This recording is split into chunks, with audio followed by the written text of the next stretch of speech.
Inilah kisah Kenshin dan Kaori, seorang pemuda kaya yang menyamar kerja sebagai cleaning service. Versi Kaori TV, episode 281. Kaori yang terbangun dari tidurnya karena mimpi yang baru saja dialami. Ia pun terdiam sejenak, memikirkan Kenshin yang ada di mimpinya, yang tak lain salah satu orang yang ada di penumpang pesawat yang jatuh itu. Kemudian, Kaori pun mengambil handphonenya, ingin segera menelpon Kenshin, menanyakan keadaannya. Namun setelah dilihat foto profilnya, ia malah menjadi tahu yang menyatakan Kenshin benar-benar keluar negeri. Jadinya di malam itu, menangislah Kaori karena mimpinya ini yang serasa sama, sampai-sampai hampir-hampir ia tak sadarkan diri. Lalu setelah mengetahui nomornya Kenshin tak bisa dihubungi, Kaori pun mencari-cari informasi di laptopnya, di handphonenya, di televisi. Semua dilakukannya untuk mencari berita yang seperti di mimpinya. Setelah membuka sana-sini, Kaori itu tak menemukan. Hatinya pun sedikit lega. Lalu ia mencoba lagi menelpon nomornya Kenshin yang sedari tadi tak ada suaranya. Bahkan Kaori mengulangnya hampir 10 kali lamanya, namun yang didapatnya masih saja tetap sama. Ia pun lalu keluar kamar, ingin bertanya ke ayahnya tentang kabar Kenshin. Setelah beberapa langkah, Kaori pun tersadar, kemudian mengurungkan niatnya. Ia tak jadi membangunkan ayahnya untuk bertanya tentang Kenshin, karena ia merasa ini kan tak ada kaitannya dengan ayah.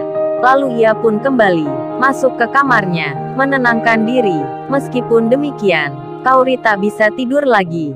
Sampai menjelang pagi, Kaori yang masih di kamarnya, ia dipanggil mamanya agar bersiap bekerja. Mamanya itu bilang, "Kaori, ini sudah jam 7 pagi.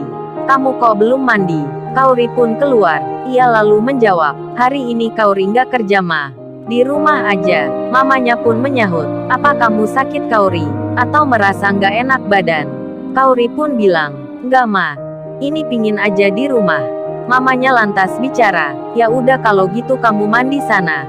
Kemudian makan." Dan waktu itu, di London sendiri, saat ini, sudah beranjak malam. Iwan yang diajak Kenshin, dirinya yang tak menyangka akan keluar negeri, mendadak pula seperti ini. Saat itu, di hotel tempat menginap mereka, Kenshin itu lantas bicara, "Wan, kita ayo jalan-jalan. Lihat-lihat kota, barangkali ada yang menarik. Entar lu bisa beli buat oleh-oleh Susanti." Hahaha. Kenshin tertawa. Iwan menjawab, "Waduh bro, ngapain mikirin dia itu? Di benak aja nggak terbayang gua. Lagian, uang aja pas-pasan bro.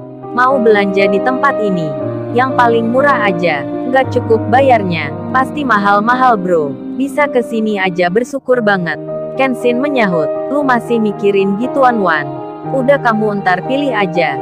Mana yang kamu suka." Saat mereka keluar dari kamar tempat inapnya, di ruang lobi bagian bawah, tempat masuknya para tamu, dan juga tempat ruang tunggu. Di situ, terlihat Ririn yang lagi duduk. Ia bersama pegawai kantor pusat, nampak sedang menunggu makanan dan minuman yang sedang dipesankan. Rupanya, di waktu kemarin, Ririn memang masuk daftar orang yang diikut sertakan, karena selama ini, kinerjanya dianggap baik sekali. Ia dipilih agar bisa mempelajari perusahaan yang ada di luar negeri. Apalagi Ririn itu memang disukai oleh staf di kantor pusat yang menyangkut pekerjaannya. Jadinya ia pun kini mengikuti meeting di sini. Berangkatnya pun kemarin bersama-sama Kenshin yang turun bersama Iwan. Ia pun melihat Ririn, kemudian mendatanginya. Lalu Kenshin bicara, "Oh iya Rin, kamu mau ikut nggak jalan-jalan sama kita? Mumpung di sini, kapan lagi nih kita bisa menikmati suasana di negeri orang?" Mendengar ajakan Kenshin, Ririn pun langsung mengiyakan. Ia tak jadi makan, dan bersama Iwan, mereka pun keluar untuk melihat suasana kota yang ada di London. Sementara si Rena, pemilik usaha roti, meskipun restorannya belum resmi dibuka di hari ini, di pagi ini, restoran roti itu kedatangan seseorang yang hendak akan memesan. Seseorang itu bilang, "Maaf permisi ya mbak, ini saya mau pesan makanan beserta rotinya." Sepaket semua, apa bisa dibikinkan? Untuk besok ya, Sirena lalu menjawab, meskipun tempatnya ini belum dibuka penuh. Lantas ia pun bilang, oh itu bisa pak, emangnya butuh berapa ya? Si pemesan itu menyahut, ini mbak saya butuh 1000 porsi. Berapa ya harganya? Saat mendengar itu, Sirena pun terkejut, banyak sekali jumlahnya. Lalu ia pun bertanya, bapaknya serius pesan segitu? Yang ditanya pun bicara, iya mbak saya serius. Sambil mengeluarkan uang dari dalam tasnya, Sirena itu lalu bilang, oh ini pak maaf sebelumnya. Kalau pesanannya 1000 porsi, untuk besok, kami nggak bisa pak, soalnya belum siap semuanya. Lalu bapak pemesan itu pun berkata, bukan untuk besok mbak, tapi saat hari pertama puasa, yang kurang 3 hari. Sirena pun menyahut, oh kalau masih 3 hari, mungkin kami bisa, dan kesepakatan pun dibuat.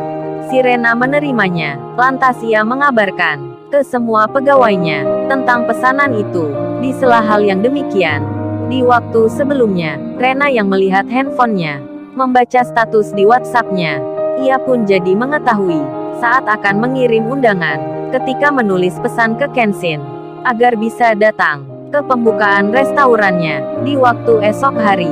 Sirena itu sama seperti Kaori, ia melihat foto profilnya Kenshin bertuliskan Flying to London, sebuah tiket pesawat yang berangkat di malam tadi.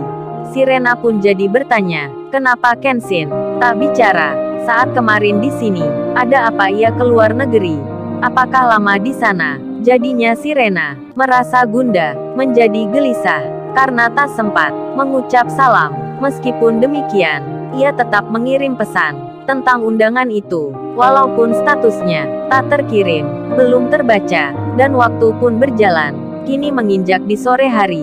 Kaori yang semenjak tadi ada di rumahnya sendiri, akhirnya kini ia jadi tenang sekali karena sepanjang hari tak ada berita seperti yang dimimpinya. Lalu Kaori di waktu ini berencana akan keluar di saat yang sama. Yudis dan teman-temannya selepas pulang kerja di sore waktu ini akan berkunjung ke bangunan bekas anak yatim yang kini sudah dikosongkan. Yudis itu berencana melihat-lihat sekalian merancang ruangan sebagai tempat usahanya. Mereka pun berangkat. Namun sebelumnya, Yudis menelpon Niken agar sore ini Niken itu mengajak Rena ke suatu tempat. Yudis itu berkata, gimana Niken? Lu sudah bilang ke Rena tentang tujuan kita? Niken pun menjawab, sudah Yud, tenang semua beres. Tadi katanya Shirley juga menelpon Rena, sore ini kita sudah janjian. Tenang aja kita nggak bilang. Jika di sana ada kamu, kan lu maunya surprise.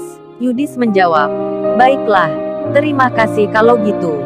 Aku tunggu kedatangannya. Rupanya si Yudis ingin Rena ke tempatnya dengan memakai cara seperti itu. Dan yang ditunggu pun tiba. Si Rena bertemu Shirley, Niken, serta teman yang lainnya.